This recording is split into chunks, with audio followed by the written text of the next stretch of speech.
Good afternoon. I'm George Latimer, Westchester County Executive. It is Monday, November 15th, and this is our weekly Monday update on Westchester County issues focusing on COVID and a number of other issues that we want to share with you. This will be a fairly short report today. We'll cover some issues that we think are of highest priority in terms of vaccinations and testing. I'm joined, as I always am, by our Deputy County Executive, Ken Jenkins. Happy to have him here, and he'll contribute in this report as well. We'll start again with our COVID numbers. What we're watching as we reach the middle part of November in about a 2-week cohort since Halloween is a slight increase in the number of infections. It's not a significant increase. It's certainly not a spiking, but we went through a period of time. I think we've covered this almost every time I've given the update. We had a period of time where infections dropped down to an extremely low level at the end of June. The Delta variant hit, and it caused a rise in infections to the point where in mid to late August, we were at 2,800 active cases. That number started to come down during September into October, and we were encouraged by it coming down because we did have a back-to-school reality during that period of time. And as the weather started to change, it's a little bit colder now, a little bit more indoor dining, a little bit more indoor activity. We've seen now sort of a flattening of the decrease and a very slight increase. As of yesterday's numbers, we have 1,285 active cases in COVID. That's about equal to where we were the month prior in October, roughly in the same category. But we had gotten down closer to 1,000 cases, and now we're back up to 1,200 cases. Not a huge increase, but a discernible increase in the number of cases. We also have an encouraging number of low number hospitalized in our various hospitals. We have 11 hospitals in Westchester County, 27 hospitalizations to COVID as of Saturday's most recent data. That we consider to be a good indicator. And then in terms of total fatalities, we have 2,354 fatalities to COVID. If you go back a month ago, in the last 31 days, that counts for the month from October to November, we've lost 16 individuals to COVID. That number is a little lower than it was in our peak months of fatalities. It's still a little higher than we had when we were in the downslope from May into June and so forth. And I always caution that even if we had one fatality over the last month, that would be for some individuals a tragedy. We can't minimize what the sequence of events are. And if you look at priorities in our mind as we prioritize, what is this about? The number one issue is preventing fatalities. When we have a low number or zero fatalities, that is the single most important sign of success. The second most important sign is lower hospitalizations. That means no matter how many people have the disease, the numbers that have it at a severe level are relatively low. That number right now is a good number. Under 30, we had that number as high as 110 a while ago. It's down in the last month by about half. We were about 60 hospitalizations a month ago, down to 30 hospitalizations now. That's a good number. Then the third level of priority is the total number of infections. And for our purposes, we net out the number of total infections in a given day, and we add it up in the 2-week cohort because that's the length of time it takes for your natural antibody systems to defeat the virus if it's in your system, 2 weeks. So over those 2 weeks, creates the number of active cases. At 1,285 active cases, we're a long way away from the 11,500 we had in January or the 12,000 that we had back in April of 2020 when this first began. But we're not down to 100 cases or 200 cases. And at some point in time, we'll determine whether or not this is the national trend or not. How low will we ever really go over the course of time? We may find that at some point we reach a number that will never go below, and there'll always be a certain amount of COVID in our day-to-day living. And what that does in terms of our policies, we'll track whether those numbers go up or down depending on the seasonality. Now, I mentioned that we were 2 weeks after Halloween. We're still facing, 10 days from now, Thanksgiving, which is a major community holiday, a holiday where people are with family. And then we follow that up in the Christmas season. Hanukkah falls in that period of time as well. And then, of course, we have New Year's with New Year's celebrations. So we still have the bulk of a holiday season ahead of us in which people are in close quarters, close interaction. And I think we all recognize that we're at a stage of the game where it is not clear that we're all masked or we're all unmasked. From situation to situation, people are determining when they walk into a given room, is everybody masked, is everybody not masked? There are no community mask mandates in Westchester County outside of the schools. New York State has mandated masks for school children that cannot be vaccinated. So under the age of 11, there is a mandate in place by the state of New York that's imposed it. Westchester County has not imposed a mask mandate, nor have we imposed a vaccination mandate. We do have, and this is the next level of importance, what is our percentage of vaccinations?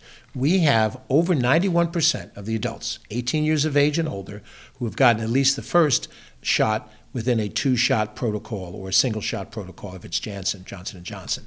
That number at 91% is really a tremendous number. That means 9 out of every 10 adults in Westchester County have been vaccinated to deal with COVID. And that number will rise as everyone gets the second shot, and then we get to the next issue, booster shots.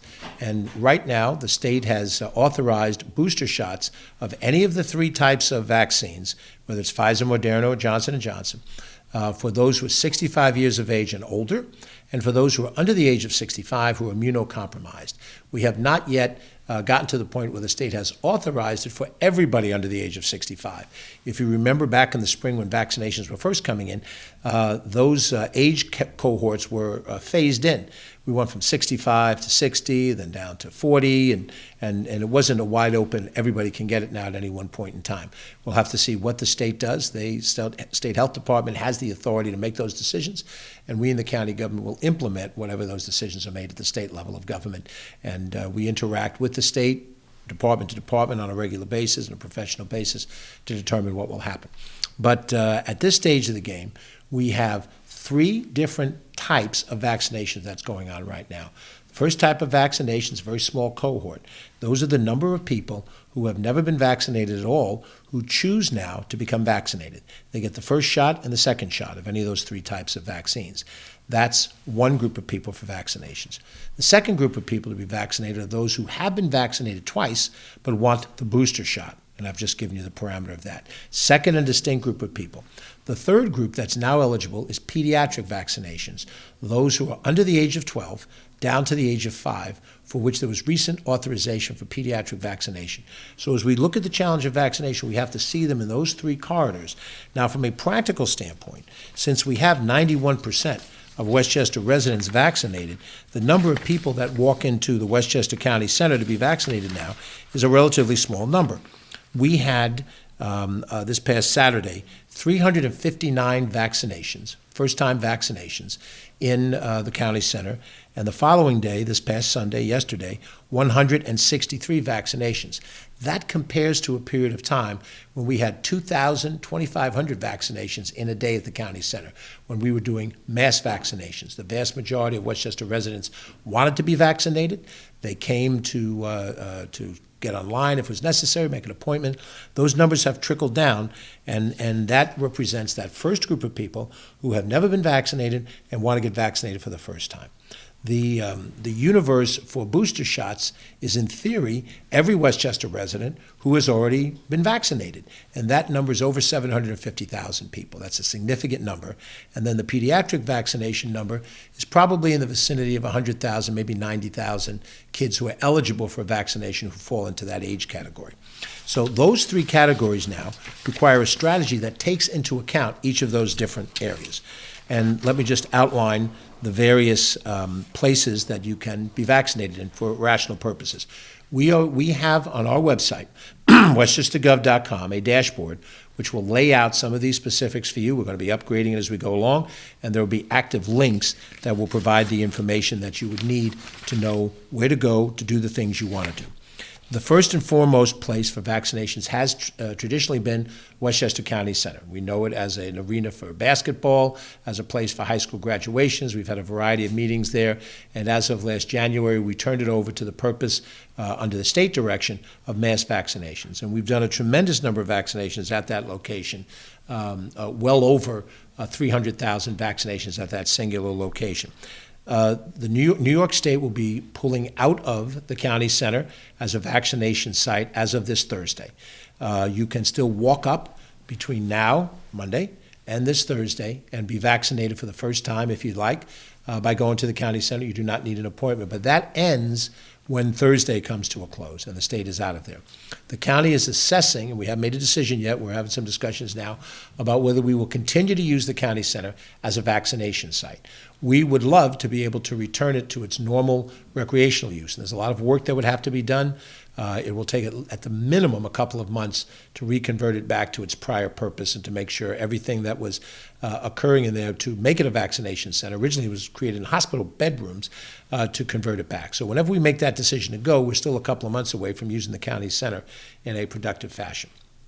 But we're going to determine, given the strategies we'll have on vaccinations, whether or not the county center will be used for that purpose. But it is clear that the way it was used at its peak, which was large numbers of people coming to get their initial vaccinations, is no longer of that size and demand.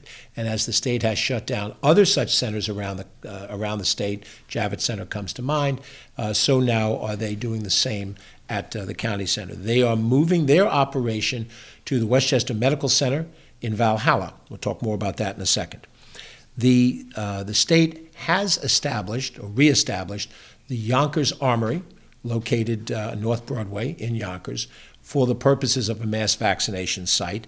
And there you have to go through the state site to register to receive a vaccination at that location.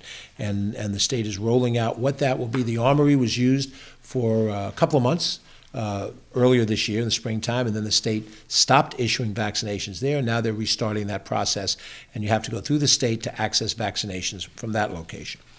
We have two public health clinics in Westchester County, one in downtown White Plains, 134 Court Street, one in downtown Yonkers, 20 South Broadway. Those two locations are not really designed for mass vaccinations, but we've had them available to provide a variety of vaccination services. And as it stands now, our ability to provide vaccinations in those two locations are definitely available, but not for the kind of volume that would come through if we were to try to treat it as a county center alternative. So those two health clinics are part of it. We also have the tool of satellite sites. They've been called pop-ups over the years. I prefer the word satellite. And when we set it up in a satellite location, it is in one of the other locations anywhere across Westchester County, in a community room or school setting where the vaccination structure is set up for a day or two or three, but is not permanent. And we announce those sites and those locations on an ongoing basis, and we try to place them where we believe we have an audience for that vaccination. And those satellite sites are listed on our website so that you can go on the website and see where they are, and it'll tell you the hours, always subject to some last-minute change, and whether or not we're administering a certain type of vaccination there. If it is first-time vaccinations, if it is booster vaccinations, or if it is pediatric vaccinations. One of the strategies that makes sense to all of us, we're in contact with our various school districts, is to talk with local schools about setting up the vaccination locations for pediatric vaccinations inside the school setting. That's where you have students that are there. These are still voluntary, still requires parental approval before a child under the age of 18 can be vaccinated. So there is no taking away the rights of a parent or taking away the rights of individuals to pursue their own strategy. But for those that want to have their children vaccinated, we want to make it convenient and available to them, and we are working on the process of establishing that. Then what we also have are allocations that the state has made of vaccines to various medical groups and also to local pharmacies. The county has no direct role in any of those vaccination efforts, but they are out there and available. We will try to track on our website as much of that information as we can. So when you go onto the Westchester Gov site and you access the health information, you will be able to see pretty clearly what is it that's happening at the county center, if we continue to use it in that fashion, and a direction as to how to interact with getting either an appointment or walk up there, what we're doing at our two clinics, and then also what we're doing working through certain satellite locations that are established, and then a link to be able to go into the various localized places where you can get a vaccination.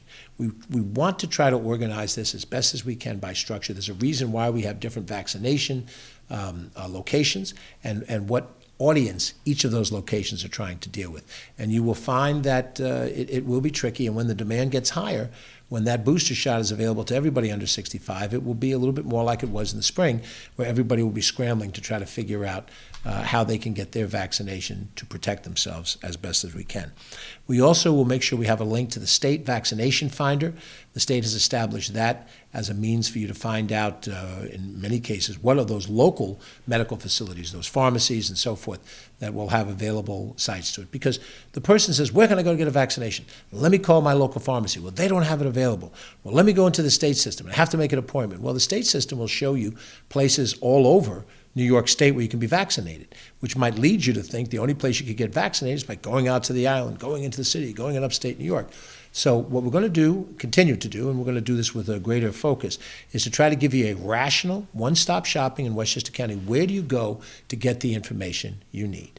Now, that's not going to be done as soon as this is closed off. If you're online checking it out as I speak, you might find elements of this not quite in place yet, but that's what we're going to do. And in light of the Westchester County Center no longer being a state vaccination center, we will announce as quickly as we can whether or not we're going to continue to have vaccinations available at that location.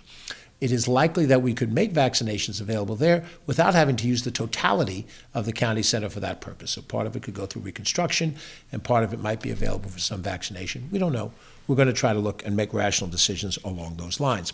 For the pediatric vaccinations, we really do believe that school-based clinics within the county and the information we provided by the school district to the parents of the children in that school district, you would be partnering with the Westchester County Department of Health to accomplish that. We have some of those already in place. We'll have more of them in place. And by putting this information through the vaccine finder and on the website, you'll be able to know where your child, as they're educated, where they're educated, will be available to have this. And we're going to rotate those around. So you might live in Community A, and you might find that we're in Community B, C, and D before we get to Community A. Then you will have the option to find out what local pharmacies and what medical groups are also administering those vaccinations. So that is the way we're going to try to approach this in a rational way as possible. All of this is additional work for the county government that the county did not traditionally do. Our public health efforts prior to that never dealt with a pandemic of this size and scope.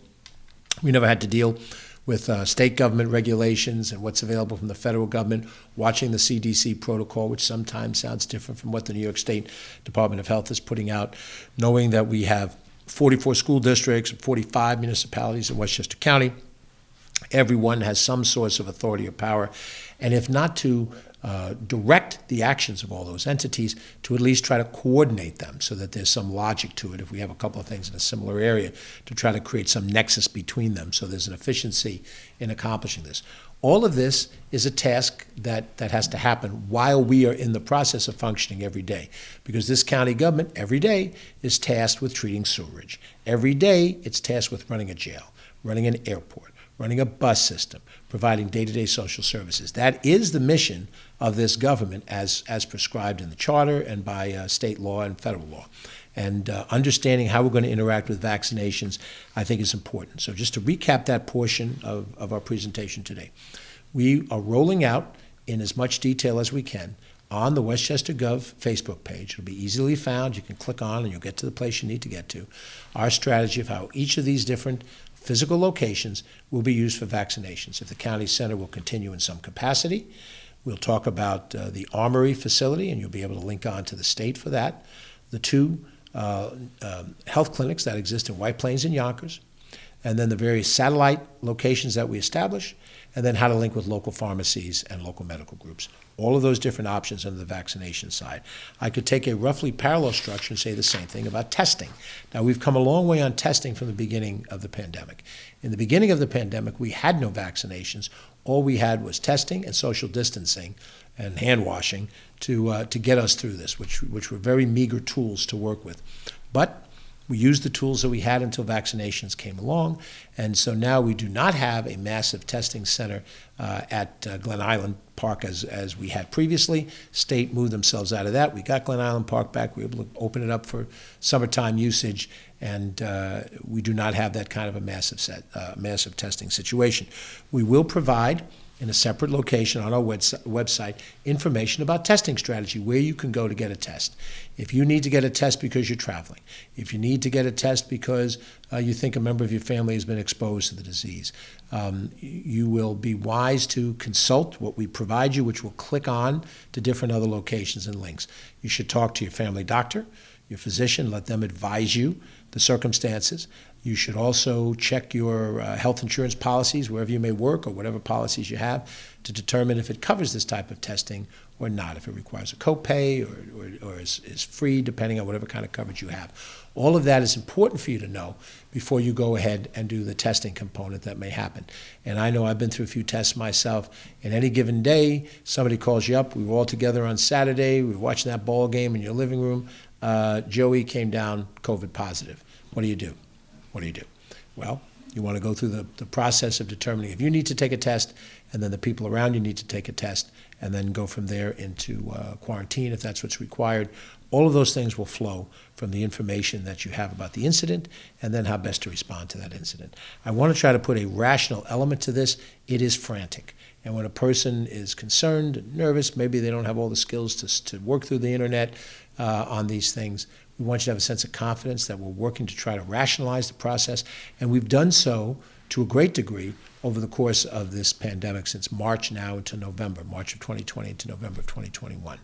We are not far from reaching the 2-year mark on this. We hope that we reach a point at which the general consensus is we don't need to wear masks. We get to a point where the vaccinations that we've been vaccinated for up to this point are sufficient. We don't know that. We don't know if COVID's going to be with us for the rest of time. We don't know if we're going to be required to get a booster shot every year. We don't know. But what we do know is that ideology isn't going to give us the answer. People who walk into the situation and say you need to shut the whole society down, that's the only way to get rid of it, or no, you got to open the whole society up and take into account that the vast majority of people aren't going to be sick, and the vast majority of people aren't going to die, and sometimes the people that die are the people that were probably going to die anyway. That is not an acceptable strategy. Shutting down the whole society is not an acceptable strategy, and we're trying to find what is rational in the middle of that strategy. And obviously, some of this will wind up on Facebook, and we'll have all kinds of commenters, people who do not believe in vaccinations, who will assert with absolute assurity that vaccinations are bad for you. You'll have people that will say that vaccinations are perfectly fine for you. I've been vaccinated. I try to be prudent. I've been vaccinated all my life at some point in time since I was a little boy. I don't find the vaccination issue persuasive to me, and so that's why we're making them available to the people that do want it. But for those who think differently, we have not yet reached the crisis in the society in which something more severe has to happen. So my attitude is we're getting there in Westchester County with people taking voluntary action, taking what I consider to be prudent action. And if that helps us reduce the number of fatalities, and it has reduced the number of fatalities, if it reduces the number of individuals who are in hospitalization situations, then we are accomplishing. Reduce the number of deaths, reduce the number of hospitalizations, deal with the number of infections, deal with the percentage of vaccinations, and get ourselves through this. I want to ask Ken Jenkins to come on. He's going to talk about something that's a lot more fun than vaccinations.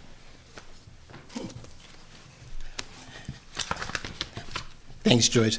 Certainly, we're heading into the holiday season, and we certainly know we were just up at Lasden over on Veterans Day on November 10th doing the county veteran service, which was wonderful. It was a beautiful day up there, and again, a great chance to see Lasden Park.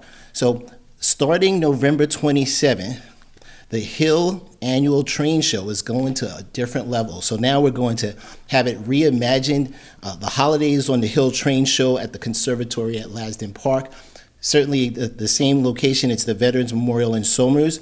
The times and dates and tickets are available at Lasden Park, LASDON Park.org, and I know they're putting it up on the screen. The show has been expanded for an indoor and an outdoor experience, about 5,000 square feet of space, starting with a stroll through a whimsical holiday scene leading to the conservatory where G-scale trains will be chugging along on a 9-level, multi-level track over bridges, tunnels, and through colorful holiday plants. The Happy Elves and Santa will be available to meet children at the Holiday Cottage that's opposite the conservatory at scheduled times during each session. So visits with Santa are available as space and time permits, and certainly it's a great opportunity. The tickets are only going to be sold online, so online only, and we will have a scheduled viewing time. So you're not just going to be able to pop into the award-winning or one of the award-winning county park systems at Lasden Park, but you have to have tickets and only online and with a scheduled time. Tickets are going to be available again from November 27th through December 31st. And the admissions are $20 for adults, $10 per children, and free for ages under 2. And seniors are $15, age 62 and over. So it is going to be, again, it's the beginning of the holiday season, Winter Wonderland. We were at the county Kensico Dam, and the county executive opened up that particular ceremony. There are so many great things to do in our nationally accredited, award-winning park system. The Holiday on the Hill is one of those, and please take advantage of that. George. Thanks. Ken Jenkins, Deputy County Executive, gets the good news to share with you. I get to give you the other stuff. But I do want to note how happy we were that we were able to hold a Veterans Day ceremony, as Ken pointed out, at Lasden Park, where we have our Veterans Memorial. Ron Tochi, who heads our Veterans Services Agency, did a terrific job, as did the men who participated, the rifle crew and the color guard. And we had guest speakers, very impressive senior statewide leadership in the American Legion Auxiliary, and the Sons of the American Legion were all in Westchester, which is an unusual commitment of time to our county. And then later that evening, there was a dinner honoring those 3 individuals. So we had a very robust celebration of Veterans Day here in Westchester County. I personally was at 7 different events all over the county, from Mount Kisco to Larchmont to Hartsdale, and Ken did the same. We didn't see each other any more than any one of them. So, and I think it was important that we honor all of the men and women who put on the uniform of our country, and we salute them. We salute them every day of the year, but Veterans Day was that special day to recognize it. Now, very shortly, we're going to be on Thanksgiving, and Thanksgiving, which is about 10 days from now, represents probably our great secular holiday in the United States, where we come together across all of our different demographics to show our appreciation for the good things that we've received. There's always a time of disagreement, there's always some division, and there's always some unmet expectations that people have. But at the same time, we've been given many great gifts, and so we will try to do that annual appreciation for the Almighty, or however you see these gifts flowing from on Thanksgiving. And I would invite you to check with your local community. There will be many interfaith Thanksgiving ceremonies and services around the county. Next week, when we give our update, which will be next Tuesday, we'll try on the 23rd of November, we'll try to give you an idea of some of the ones that we know of that are coming up. And if you have discretionary time on that Thursday, we know it's a time to be with family. Perhaps you're traveling at a distance. Perhaps people are coming to travel in a distance to you. But before you sit down and watch the Dallas Cowboys and the Detroit Lions and all that stuff, or the various parades that are out there on Thanksgiving Day, we encourage you to look out for one of those interfaith Thanksgiving events, and they will begin as soon as this coming Sunday, before we do the next update. I know there's one in the city of Rye at 3 o'clock on Sunday afternoon, and there are others. So we do invite you to be a part of your community in celebrating Thanksgiving, that we can all be thankful that we are Americans, we are alive, and we have a great and beautiful country, even with its flaws, even with the things that divide us, that really does, in fact, bring us together. We will continue to communicate on a host of different issues as we go along this week. There will be some other updates, but this basically summarizes very briefly where we are right now. And I would also say, finally, I direct you to the Westchester County Board of Legislators website, where you will find the schedule that they have for reviewing the proposed 2022 county budget. We've submitted that budget. Just last week, we did the handoff to the Board of Legislators. They've been having ongoing discussions about the capital budget, and now they're looking at the operating budget and the special districts budget. So consult, find out when the Board of Legislators are holding their various hearings, so you can come and speak out or listen to people speaking out. Most of this information will be available online as well. And as the board does their due diligence, we in the administration will work with them, negotiate with them, as we anticipate finalizing the budget in December, so that it is in place for the 1st of January. And if, for those who may not have realized this already, I think everybody does know this, we have submitted a budget that cuts $7 million from the county property tax levy. That reduction is the greatest reduction in the last 10 years, and it's the second largest reduction in 20 years. It'll be the 3rd straight year that we've reduced the property tax levy. And sometimes people want to quibble over the amounts of reductions. Reductions are better than freezes, and however many years you might have frozen it, these are reductions, and we're trying to put this in the right path. With that, I'm going to check with Catherine Chaffee. There are no questions, external questions. So if there are any members of the press that are picking up on the feed, they're welcome to call our Director of Communications, Catherine Chaffee, at 2932. I want to compliment her and her communications staff. She's ably assisted by Deputy Directors of Communications, Carolyn Fortino and Joe Scamato. We have our Communications Officer, Lisa Reyes, John Borst and Chelsea Pagano, part of this team. They do a terrific job in getting out the basic information.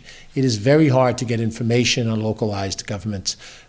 People live busy lives. They don't pay attention to county government unless they think there's some crisis. But you ought to know that the things that we're doing are happening every day. And just because something doesn't go wrong, it doesn't mean that nothing is happening. And we're trying very hard to do our due diligence. We've been through a recent election, and now we focus not on the political side of the discussion, but the governmental side of the discussion. I'm George Latimer, Westchester County Executive. Thanks for watching. And we'll be communicating with you on any number of other issues. And we will be back here to give you an update next week on Tuesday, November 23rd. Look forward to that. Have a safe week ahead.